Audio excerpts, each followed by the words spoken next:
I want to bring in Barbara, if I may, to ask about your husband. Tell us a little bit about him. Well, my husband had hernia repair 18 years ago, and as soon after the operation he developed this mesh infection. It was just a tiny little pinprick which it used to leak liquid out, and the doctors, they weren't concerned with it, they just left it.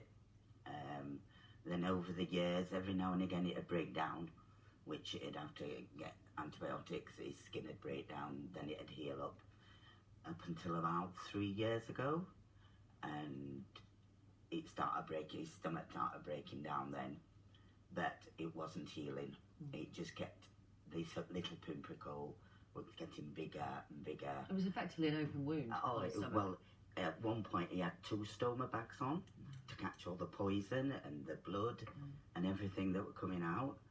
And when we did go to see the doctors up to hospital, they just sent us to stoma nurses to get more stoma bags, which, you know, to me, he needed a clearing out, antibiotics, and then eventually his health, because the infection on his body, he lost over 5 stone in weight.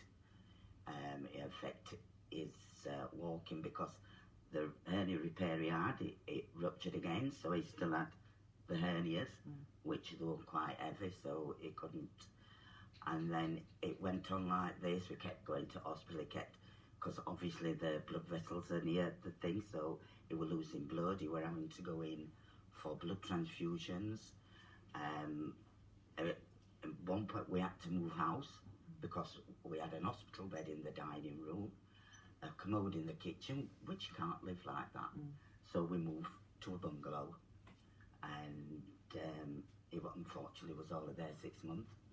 And before, the day before he went into hospital, that evening, I had to call the nurses, because they did eventually take him in, opened him up, and he used to have nurses come every day to pack it. He had a vacuum on it at one point, but then that started to hurt him in the end. So, and he had an open wound there, and he used to track down one side. And when the nurses one day were cleaning him out, they said, "Oh, there's something in there." And she was trying to pull, and it was a bit difficult. She didn't like to pull, but my husband, being my husband, straight in, and it's pulled, and she had to cut, and it was part of the mesh. We didn't know it was the mesh at the time. We thought it was a bit of gauze. Do you believe, Barbara, that the mesh contributed to your husband's death? Oh, definitely. I think that's the infection, that it just ravaged his body. And how do you feel about that? Well, I feel absolutely disgusted, you know, because it just didn't, there was nobody there for him, even though, you know, we tried. It's as though he just kept being fobbed off. There was, you did get a letter from the hospital.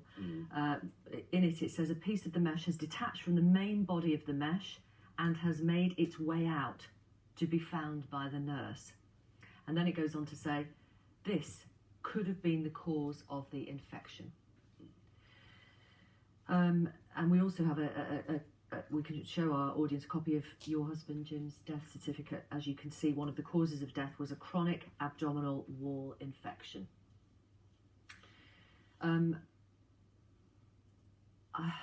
mean, I want to ask people sitting here how you react to the fact that Barbara thinks mesh contributed to the death of her husband Jim at the age of 65, which is no age.